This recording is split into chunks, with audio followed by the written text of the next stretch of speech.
नमस्कार, एस्ट्रोमेटा में आज आपका स्वागत है। आज हम बहुत इंपॉर्टेंट टॉपिक पे चर्चा करेंगे, शनि, कर्म, प्रोफेशन, स्टेबिलिटी। देखिए, 10वें घर के जो कारक है वो है बुध, बृहस्पति, सूर्य और शनि। अब 10वें घर को इन लोगों को कारक क्यों बोला गया है, पहले मैं ये समझाता हूं आपको। देखिए, क्या होता है कि 10वें घर एक ऐसा घर है जहां चैलेंजेस बहुत रहते हैं। 10वें घर में चैलेंजेस बहुत मिलेंगे आपको।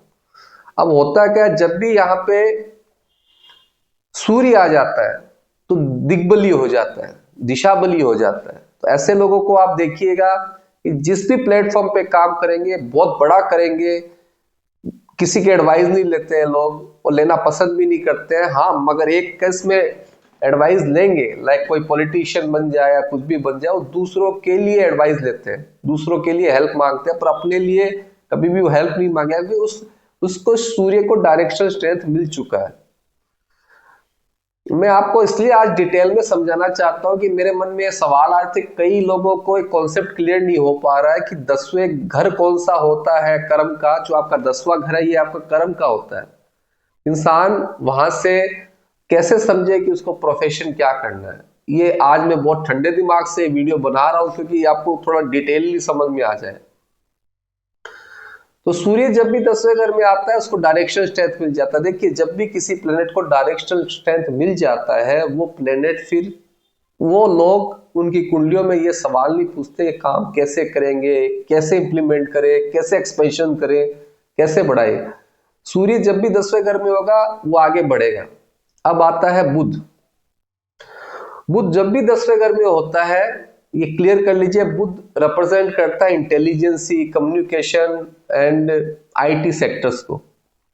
अब बहुत लोगों को आप देखिएगा जिनका D10 चार्ट में बुध का कनेक्शन लग्न से हो जाए, शनि से अगर बुध का कनेक्शन हो जाए, कुंडली में भी कहीं पे भी D10 चार्ट में, D10 चार्ट के 10th हाउस में, यानी ये चार्ट D10 खोलेंगे, ये भी 10th हाउस में, उसका भी 10th हाउस ऐसे होगा, वहां बुध से कोई भी रिलेशन हो जाए, तो ऐसे लोग आईटी, कम्युनिकेशन, इनमें ज्यादा फोकस करते हैं। आईटी, कंप्यूटर, कम्युनिकेशन, क्योंकि बुध इंटेलिजेंसी है, बुध के पास में स्ट्रेटजी है, छोटी छोटी स्ट्रेटजी है, थाउजेंड ऑफ स्ट्रेटजी है कि कैसे बिजनेस को इंप्रूव किया जाए। अगर सूर्य और बुध साथ में बैठ गए हैं तो ये बुध आदित्य कहलाता है, मगर वो एक अलग टॉपिक है। पर ये जब भी बुध जहां पे भी जिस प्लेनेट के साथ बैठता है वैसे ही रिएक्ट करने लग जाता है। मगर अभी बात ये है कि बुध अगर 10वें घर में कारक इसलिए बताया गया है कि ये बिजनेस को एक्सपेंशन करना इंटेलिजेंस से बहुत अच्छी तरह से जानता है। जुपिटर अगर 10th हाउस में हो तो ऐसे लोग, आपने बहुत लोगों के मुंह से सुना होगा, ये मेरे प्रिंसिपल्स है, मेरे सिद्धांत है, मैं इसके खिलाफ नहीं जा सकता, मोरल्स क्या है। 10वें घर में जब भी बृहस्पति आता है नीच का हो जाता है, मगर ऐसे लोगों का मोरल वैल्यू बहुत अच्छा होता है। ये मोरल्स की बात करेंगे, ये बात नहीं करेंगे कि किसी को साथ में लेके नहीं चलते हैं, हम अकेले ही चल लेंगे, नहीं, ये मोरल्स की बात करेंगे। तो मोरल, प्रिंसिपल्स, कर्तव्य, सिद्धांत इन लोगों के लिए बहुत इंपॉर्टेंट होता है, इसीलिए बृहस्पति को 10वें घर का कारक बोला गया है। 10वें घर का एक बहुत बड़ा कारक है वो शनि, और शनि काल पुरुष की कुंडली में नेचुरल सिग्निफिकेटर भी है 10वें घर का। तो पहले आप ये समझिए कि वो क्यों सिग्निफिकेटर है।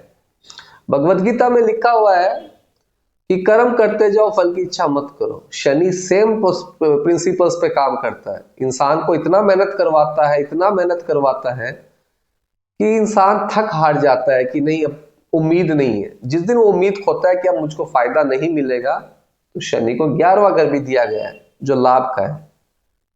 ऐसा नहीं है जिसके शनि 7वें घर में उनकी शादी डिले होती है, नहीं होता ऐसे। बहुत आपको चार्ट देखने पड़ेंगे, उसके लिए नहीं होता, क्योंकि दिग्बली है, शादी आराम से होगी। बहुत बहुत एक पर्टिकुलर टॉपिक के ऊपर, एक पर्टिकुलर इंसान के ऊपर लेके ही शादी करेगा जो शादी करने वाला है।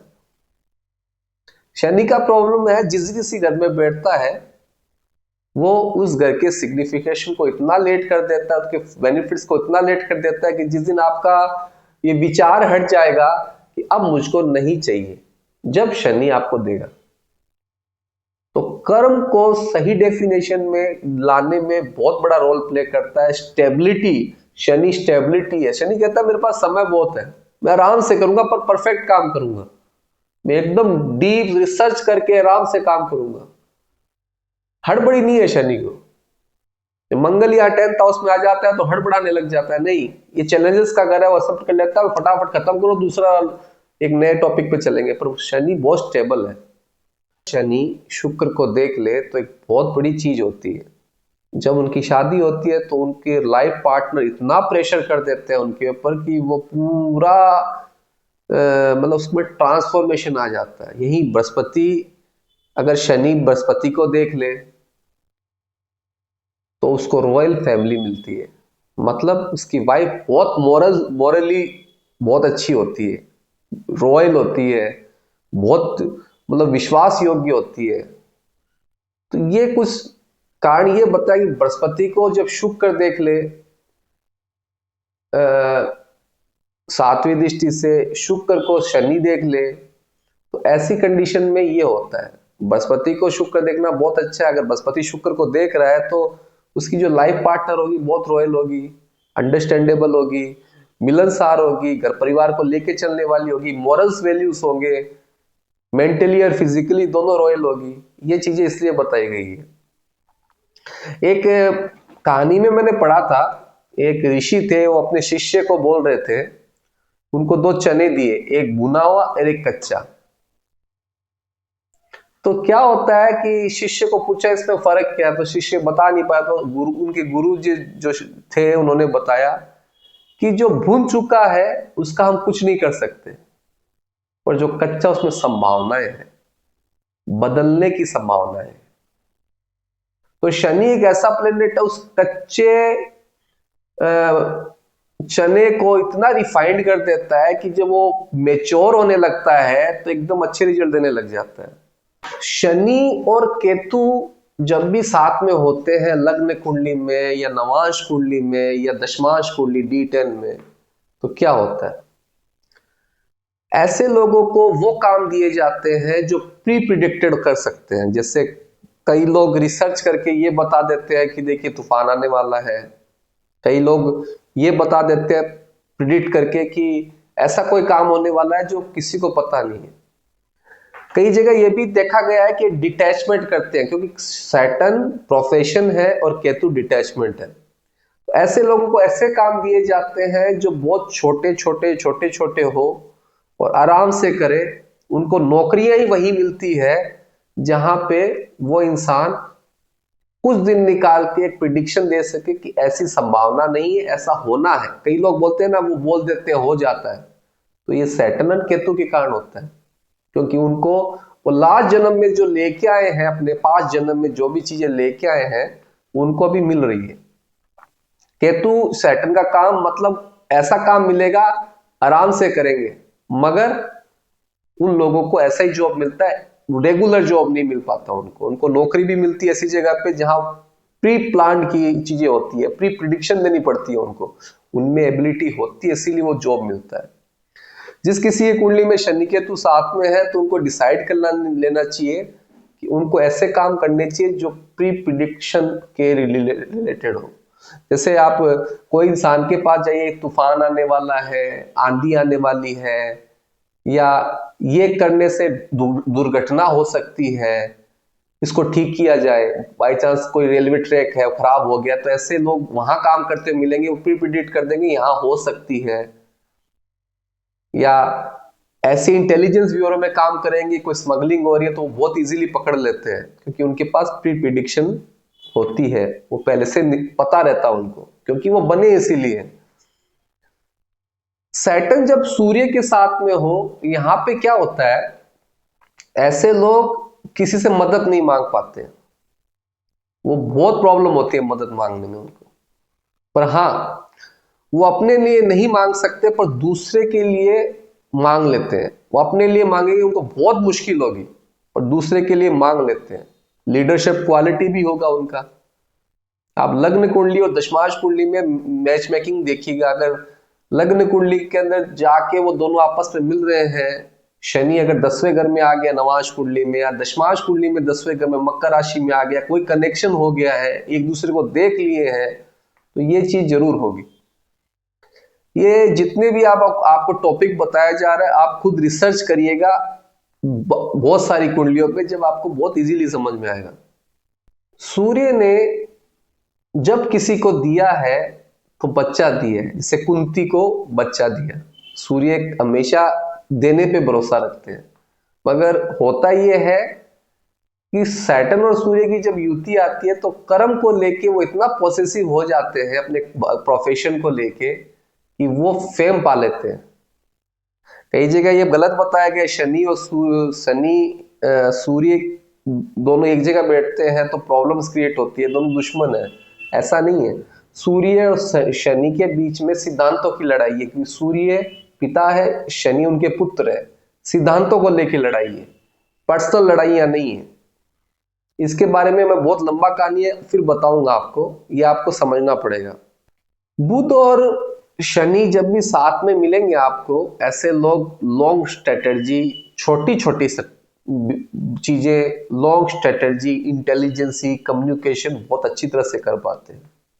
वहीं बृहस्पति सैटर्न साथ में मिले तो उनका मोरल वैल्यू बहुत इंपॉर्टेंट हो जाता है। आप देखिएगा किसी की नवांश कुंडली पे, लग्न कुंडली पे, दशमांश कुंडली पे, ये तीनों कुंडली पहले आपको कैलकुलेट कर लेनी है। कहीं पे भी एक कनेक्शन बैठ रहा है तो आप एकदम क्लियरली हो जाएगा कि इनकी कुंडली में ये ऐसे है कि कैसे कोई भी बिजनेस को, कोई भी नौकरी जहां मिलती है वहां बढ़ा लेते हैं।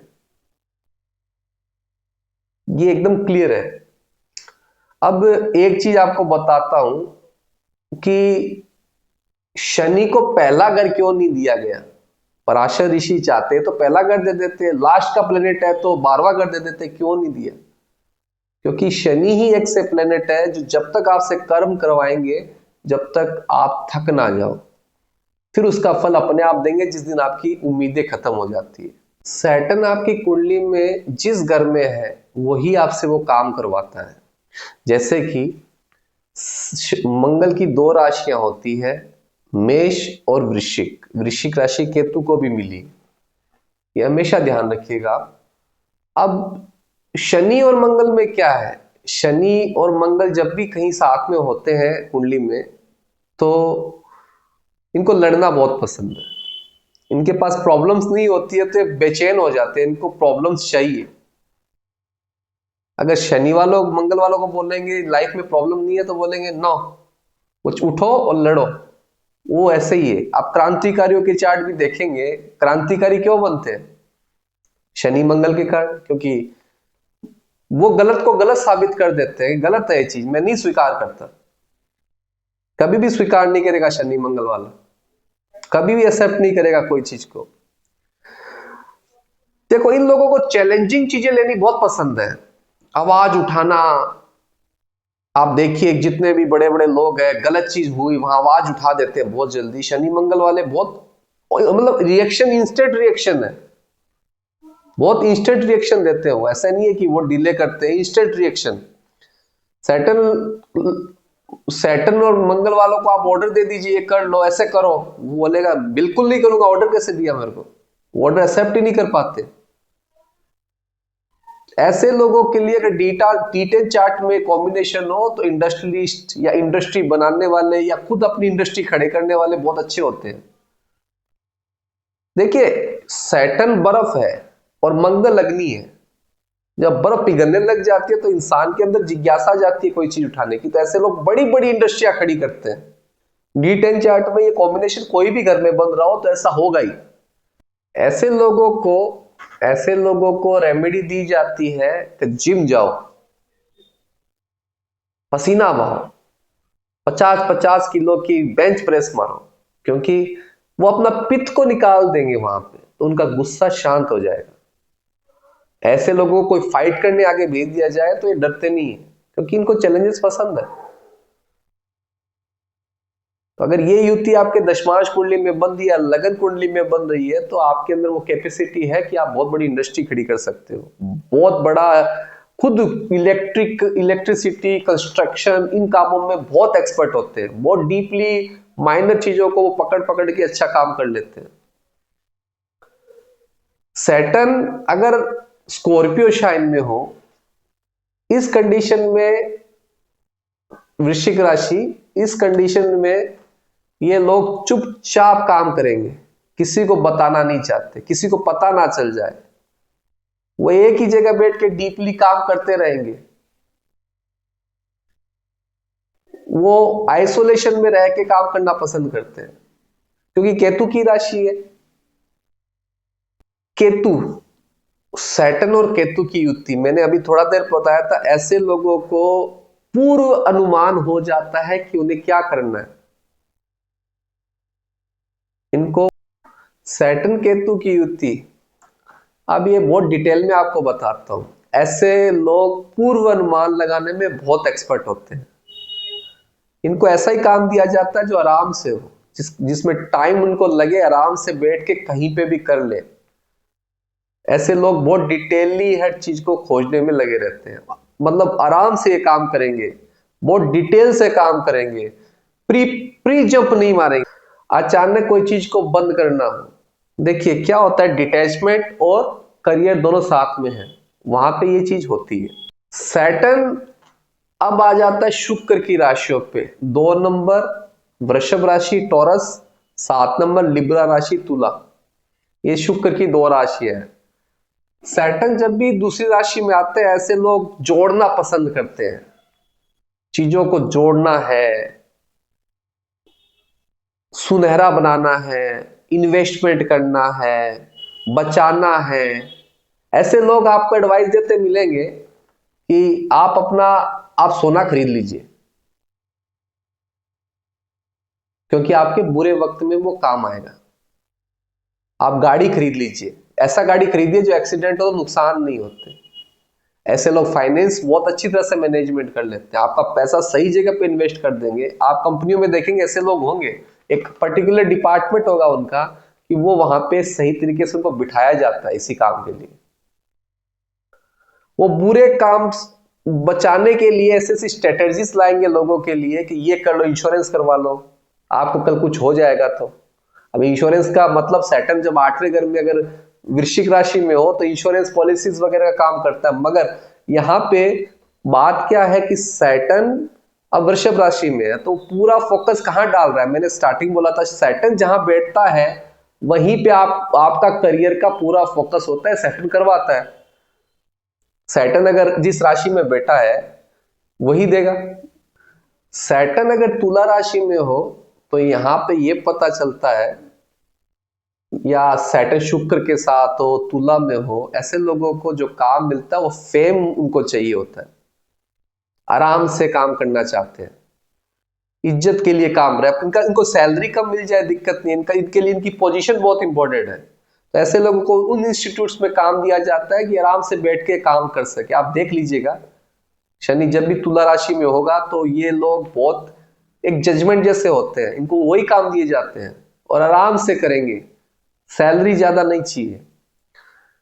पर यहीं पे अगर मार्स का एनर्जी या मरकरी का एनर्जी आ जाए तो ये रूल्स फॉलो नहीं हो पाता। हाँ, शनि अगर दिग्बली हो जाए, उच्च 7वें घर में आ जाए तो ये चीजें आपको मिलेगी।